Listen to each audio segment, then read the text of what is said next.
Okay, now this is a sweet controller. And I can't lie, guys. I think I love this controller more than I do my Pro controller.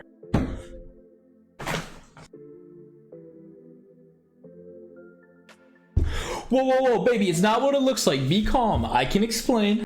What is going on, guys? My name is Ryan, also known as the Elusive Squirrel, and today I'm going to be unboxing and giving my first impressions of 8bitdo's SN30 Pro Plus. Now, as you can see, I did pick up the Game Boy Classic Edition. The other variants this controller comes in is an all-black colorway, and a colorway that is modeled off the SNES controller. And if you are somehow unfamiliar with 8bitdo, they're this awesome company that makes all kinds of different retro-styled Bluetooth controllers. As you can see here, these are the ones that are going to be compatible with your Nintendo Switch, Steam, and Windows. They even make Bluetooth controllers for the old retro consoles themselves. Obviously, they come here with a little dongle so you can use them. As you can see, they're even teaming up with Xbox here. They made an awesome little gamepad for them. This is geared towards people that want to play on their phone using the new xCloud service. So if you're interested in xCloud, definitely check out 8bitdo for that as well. I'm just really excited to get into this. I really think this could be my go-to controller for now on when playing PC games and my Nintendo Switch. So let's not waste any time. Let's get right into the unboxing. Okay, so let's take a look at the box itself. Shout out to 8bitdo on their packaging. It's always so simplistic and clean. So right in front of the box here, you just got a picture of the controller itself, and that is the SN30 Pro Plus. Again, this is in the Game Boy Classic colorway. So what makes the SN30 Pro Plus different is the legs here on the controller itself. The regular SN30 Pro kind of cuts off right here. It's just like the regular SNES controller look. Okay, on the bottom of the package, you just got that little pixelated heart logo. And on the back here, you'll see a couple logos down on the bottom. The controller itself saying it is the Game Boy Classic Edition. And then it shows you what this controller is compatible with, and that would be the Switch, Windows, Android devices, Mac operating system, Steam, and the Raspberry Pi emulator. So this thing is very versatile. Okay, so this actually slides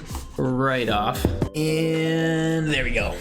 All right, up top we're greeted with the controller itself in a little plastic casing. Okay, so this card is just showing off the 8bitdo Ultimate software, and that's something that really makes this controller stand out from the competition. Because what that software actually does is it allows you to change the analog sensitivity, remap the buttons, change the trigger sensitivity, and if 8bitdo decides to make any official changes with the controllers or any big updates, you can just plug this bad boy right into your PC and do the firmware update, and boom. It's seriously such a nice setup. You gotta appreciate controllers that have these customization options and support. Okay, let's just remove this plastic cover here. Kind of pops right off. All right, and we will just pull this right out. Let's see what we have underneath it real quick. Looks like we just got a little instruction manual here. Yep, so this just shows you how to pair with the several different devices this is compatible with. We do need to keep this to the side here. And even though this is becoming the standard, it's important to note that this does use a USB Type-C connection. Not a super long cord, but that doesn't really matter. This is about to be so satisfying. You ready? That was great.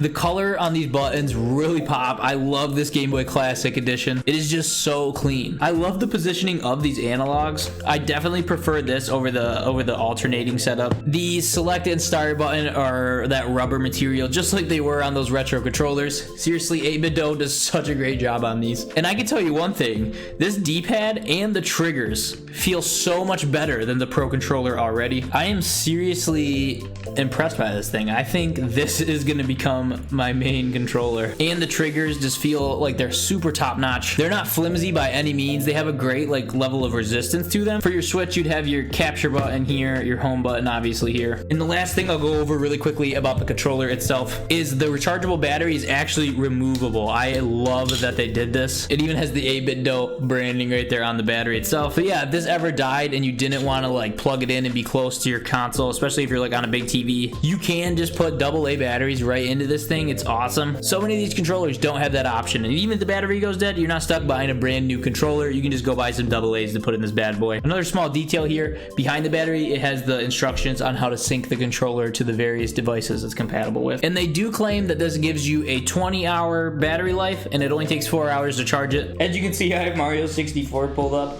and there's absolutely no input lag. This thing is super responsive, and it's just super comfortable, especially if you're a fan of the PlayStation controllers. The analog setup is just incredible. This really is going to be my go-to Switch controller now. Okay guys, that was my unboxing and first impressions of the SN30 Pro Plus. You can pick this bad boy up for $49.99. I'll have a link in the description below if you want to grab one yourself. If you guys liked today's video, don't forget to hit that like button, and if you want to see more Nintendo Switch or just gaming content in general, definitely hit that red subscribe subscribe button. And if you guys want to see me unbox any other third-party controller, let me know down in the comments below. All right, guys, my name is Ryan, also known as the Elusive Squirrel, and I am signing off.